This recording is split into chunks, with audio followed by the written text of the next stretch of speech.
अगर आपके पास Indian company का एलपीजी कनेक्शन है और आप जब सिलेंडर बुक करने की कोशिश कर रहे हैं, रीफिलिंग बुक करने की कोशिश कर रहे हैं ऑनलाइन ऐप के अंदर, तो आपके सामने इस प्रकार की एरर आ रही है। तो इसका क्या मतलब है, इसका सॉल्यूशन क्या है, ये एरर क्यों आ रही है, ये सारी जानकारी आपको इस वीडियो में मिलेगी।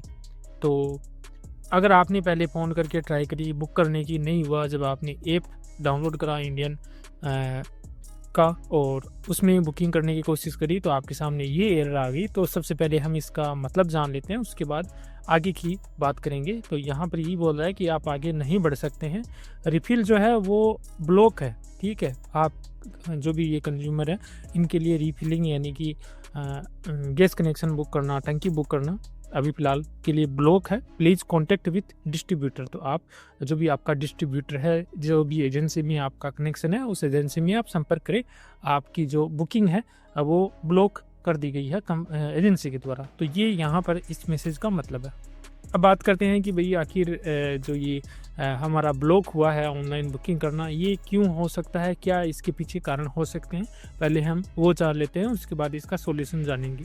तो सबसे पहला और सबसे मेन कारण जो बुकिंग ब्लॉक हुई है कंज्यूमर की, उनका मेन जो रीज़न है वो है केवाईसी। ठीक है, अगर आपकी केवाईसी नहीं हुई है या जिनकी काफ़ी टाइम पहले हुई थी केवाईसी, उन सभी के जो कनेक्शन हैं उनको ब्लॉक कर दिया गया है एजेंसियों के द्वारा अभी फ़िलहाल, क्योंकि शॉर्टेज चल रही है एलपीजी की। तो उनको बस कुछ ना कुछ तरीके चाहिए जिनके द्वारा कंज्यूमर कम से कम बुकिंग कर पाए। इस वजह से वो जिन्होंने केवाईसी नहीं करी है काफ़ी टाइम से या अभी तक करी नहीं है, उनके सभी के जो बुकिंग है वो बंद कर दी है, ब्लॉक कर दी है। एक तो कारण ये है।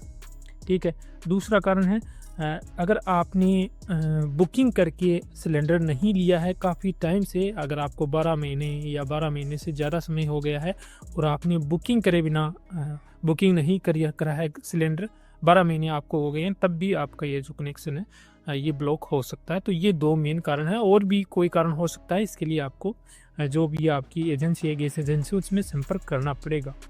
तो अब सबसे ये जो एरर आ रही है या इसको हटाने के लिए, इसको रिमूव करने के लिए हम क्या कर सकते हैं वो आपको बताता हूँ, जो आप घर बैठे कर सकते हैं वो पहले बता देता हूँ। उससे अगर आपकी प्रॉब्लम ठीक हो जाती है तो आपको एजेंसी में जाने की ज़रूरत नहीं है, अगर नहीं होती है तो आपको एजेंसी जाना पड़ेगा। तो इसका जो सॉल्यूशन है वो यही है कि अगर आप केवाईसी कर देते हैं, अपडेट कर देते हैं, तो उसके बाद आपके सामने ये एरर नहीं आएगी। हाँ, थोड़ा सा टाइम ज़रूर लग सकता है, 24 घंटों से 48 घंटों का समय, और फिर भी अगर यही सेम एरर आती है तो आपको जो एजेंसी है उसी में जाना पड़ेगा। वो आपका जो ये बुकिंग जो ब्लॉक हो चुकी है इसको अनब्लॉक करेंगे, आपके बुकिंग जो है ब्लॉक हुई है उसको अनब्लॉक करेंगे। लेकिन आपको जो करना है वो आपको बता देता हूँ। आपको जाना है इंडियन ऐप के अंदर।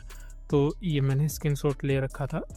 इंडियन ऐप को ओपन करते हैं। ठीक है, यहाँ पर आपको देखिएगा केवाईसी का एक ऑप्शन मिलेगा, आप इस पर क्लिक कर दीजिए और अभी आपको अपने अकाउंट की केवाईसी करनी पड़ेगी। इसके लिए आपको ये चेक बॉक्स पे क्लिक करना है। ठीक है, और फिर आपको फेस स्कैन पे क्लिक करना है। लेकिन उससे पहले आपको एक ऐप डाउनलोड करना पड़ेगा अपने फ़ोन में। आपको प्ले स्टोर में जाना है और आधार फेस आईडी ऐप आपको डाउनलोड करना पड़ेगा। फेस आईडी ये रहा ये ऐप। ठीक है, आधार फेस आईडी, ये ऐप आपको डाउनलोड करना है अपने फ़ोन में। फिर आपको ये प्रोसेस करनी है। आप फर्स्ट स्कैन पे फेस स्कैन पे क्लिक करेंगे तो ये आधार फेस जो है आपके सामने ओपन हो जाएगा। ठीक है, तो इस प्रकार से जब आप यहाँ पर इस गैस कनेक्शन की केवाईसी अपडेट कर देते हैं तो उसके बाद ये जो एरर आ रही है वो आपके सामने नहीं आएगी। अगर फिर भी आती है तो आप एक बार गैस एजेंसी में जाके अपने अकाउंट को अनब्लॉक करवा लीजिएगा, फिर आप बुकिंग कर सकते हैं। ये जैसे यही एक अकाउंट था जिसमें ये दिक्कत आ रही थी, और अभी देखिए मैंने बुकिंग भी यहाँ पर कर दी है, बुकिंग हो गई थी सेम ही, आज ही ये दिक्कत आ रही थी और आज केवाईसी अपडेट कर दी। तो उसके बाद ये आप देख सकते हैं, मैं आपको दिखा देता हूँ हिस्ट्री। ये बुकिंग मैंने कर दी थी 22 मार्च को, आज 22 मार्च है, शाम को 5 बजे के आसपास बुकिंग करी तो हो गई। ठीक है, इस प्रकार से आप अगर इंडियन गैस कनेक्शन है आपके पास और आपके सामने ये वाली एरर आ रही है तो आप इसको ठीक कर सकते हैं।